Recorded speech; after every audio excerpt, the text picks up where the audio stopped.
बिस्मिल्लाहिर्रहमानिर्रहीम। शुरू अल्लाह के बाबरकत नाम से जो बड़ा ही मेहरबान नहायत रहम करने वाला है।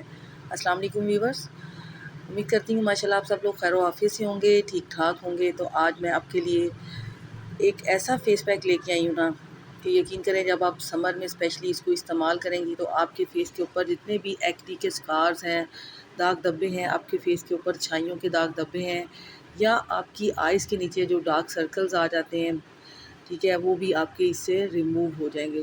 इवन ये कि आपके फेस के ऊपर किसी किस्म के भी दाग धब्बे हैं ना, वो इस मेरी रेमेडी से इंशाल्लाह कुछ अर्सा बस आपने रेगुलर इसको यूज़ करना है तो आपकी तमाम प्रॉब्लम्स का ये एक ही सलूशन है। तो चलें कर लेते हैं स्टार्ट अपनी इस प्यारे से रेमेडी को। इसके लिए आपने एक सख्त सा आलू लेना है। आलू आपका बिल्कुल भी पिचका हुआ ना हो, ठीक है, ये नया आलू जो आजकल आ रहा है, ठीक है, ये मैंने ले लिया है। इसको आपने कर लेना है कद्दूकश, ठीक है।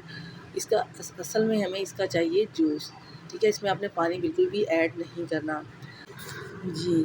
तो आलू के अंदर ऐसी प्रॉपर्टीज़ पाई जाती हैं जो हमारी स्किन के ऊपर जितने भी जो होते हैं ना दाग धब्बे होते हैं, हमारी आइज़ के नीचे जो हल्के पड़ जाते हैं, या पिगमेंटेशन के साइंस होते हैं हमारे फेस के ऊपर, अनइवन स्किन होती है, या धूप और तपिश की वजह से हमारी स्किन जो झुलस जाती है और हमारी स्किन जो है उसमें कोई बैलेंस नहीं रहता, या एक्ने के स्कार्स हैं, दाग धब्बे हैं, छाइयाँ हैं, इन तमाम चीज़ों को जो आलू का जूस है ना, इंशाल्लाह सिर्फ कुछ अरसा आपने यूज़ करना है तो आपकी ये तमाम प्रॉब्लम्स का एक ही सलूशन है।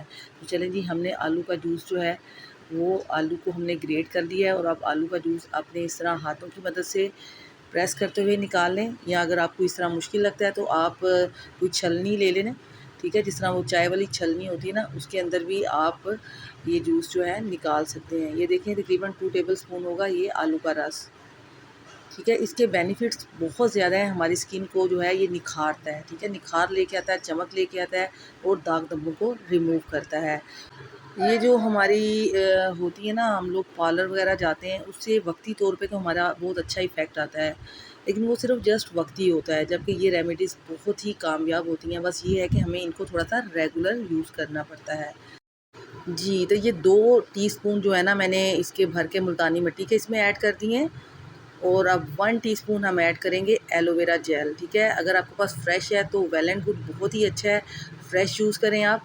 अगर फ्रेश नहीं है ना तो किसी अच्छी कंपनी का यूज़ करें। अक्सर ये फेक भी आ रहा है जो बिल्कुल पानी हो जाता है बाद में, तो आपने किसी अच्छी कंपनी का लेना है। और बेस्ट ये है कि आप जो घर का होता है ना प्लांट वाला, वो यूटिलाइज़ करें। और ये विटामिन ई का एक अदद जस्ट मैंने कैप्सूल इसके अंदर ऐड कर दिया है। अब इसके अंदर जो भी इंग्रेडिएंट्स मैंने ऐड किए ना, अब यकीन करें बहुत ज़बरदस्त किस्म की इसकी खूबियाँ हैं। आपकी स्किन पे इससे बहुत अच्छा निखार आएगा, ग्लो आएगा, आपकी स्किन के दाग धब्बे, डार्क सर्कल्स रिमूव हो जाएंगे, छाइयाँ टैनिंग ख़त्म हो जाएगी, और आपकी स्किन पे बहुत अच्छा एक जो आता है ना निखार, वो आएगा।